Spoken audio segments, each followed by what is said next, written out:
Wow, this looks so good on the big screen, the projector. This game, it's Age of Empires 4, I think. Um, yeah, it's amazing graphics. Like you wouldn't really need a game any better, I don't think. People probably would strive to make it more realistic, but even with movies, why do we have to make them like the real thing? What's the point? We might as well film the real thing. I reckon make them more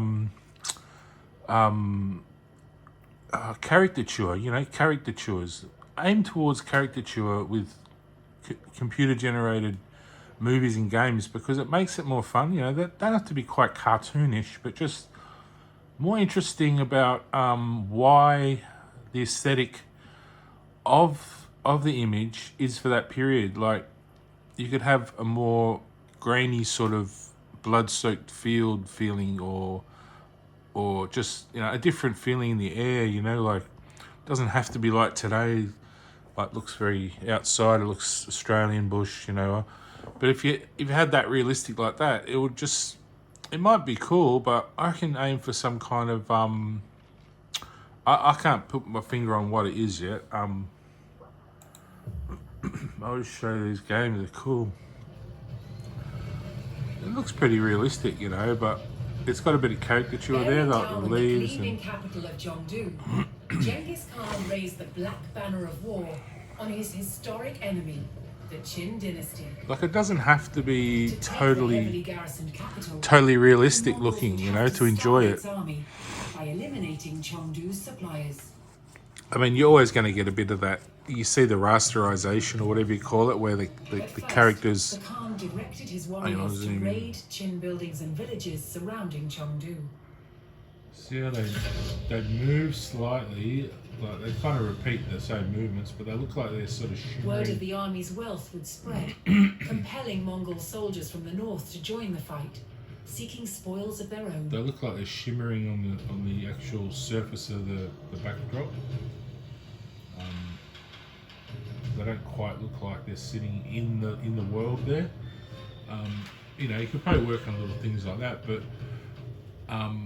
like make them more blended into the actual, like the moving parts blend more into, like even the leaves on the trees are sort of a bit shimmery, like they don't quite fit into they look like individual images working in individually, sort of repeatedly on the same thing. You could work on little things like that to make it a bit more realistic, but I think overall, generally, games and movies using graphics like this, using computer generated stuff, should look computer generated. It should have that feeling like you're watching something not real. It shouldn't look real because it messes with your head too much. It takes away the enjoyment of what you're watching. You're looking more for the effects and looking more for the quality of the image rather than the story of what you're watching. And I think I can't put my finger on exactly what I'm trying to say, but like you can see my table here, it's all messy. I'll try and explain. See that? Imagine that in a graphics, they'd cut half the detail out. You wouldn't have all this, you'd have just this and this and this and this. The main bits like they have here, they've cut all the main detail out. Like there's no carcasses on the ground, there's no birds flying around, there's no little things like that. You could put things like that in, like have a bird flying past or a little dog running around or something. Like I think sometimes random things that aren't part of the game would be good for just the feeling like you're actually playing more of a worldly sort of scenario, but at the same time doesn't have to look too perfectly realistic, like because then what you're doing is training your mind to only enjoy the screen. So when you go back out to the real world, if it looks too much the same, you won't enjoy it out there. You want to go back to the screen all day and you get stuck doing this all day long in front of a screen. And just stuff your mind up. You'll end up a robot or something. Who wants to do that? Become a slave. If you're going to be a robot, you've got to build yourself and not be controlled by some other thing, I think that's the secret to being a robot, being able to build your own structure to build your own robot, then transfer your consciousness and remain alive, so you can be in two places at once. You want to transfer, not die and wake up a robot and then find it's horrific, you can't get out of it. You got to have an escape route. So digressing, but yeah, do you know what I mean? Like, I enjoy this game so much, just for the storylines and that. Really, if it didn't have that, if it was just a boring storyline, I wouldn't enjoy what was happening. So I just think, yeah, it's fantastic. Anyway, so good. I picked my unit. Whoa! Slow down. I haven't played on this big screen before, but it's so amazing. You just direct your army around, and then they fight the other ones. The red ones are the Chinese, are they? Are these the Mongols? I'm not sure exactly the story. I wasn't listening. I think this is a Mongolian army were taking over China or something.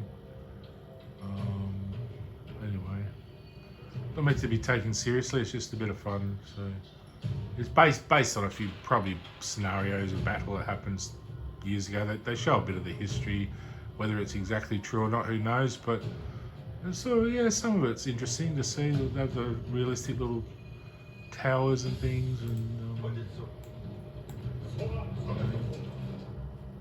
so these little towers, they can attack them, and yeah, sort of fighting. And this one, they throw little flame spears, you know, like to burn things down. It's quite good. Even the dust and the smoke looks pretty good. You don't really need it better than that, honestly. Like, just make the games a bit more interesting, and it doesn't have to be too hard to play. You want it a little bit challenging, but I think the hardness is more in choices in the game. Which choice do I take? Which would be better? You know, these games tend to not have much choice. You tend to just follow the flags in a way, but it'd be nice to be able to cross the river here, go up here or something. You don't have these choices. It's sort of pretty much mapped out where you're going to go over the roads.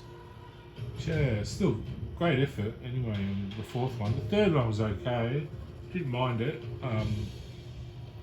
Yeah, it was quite good with the different boats. A lot of boats, more ships.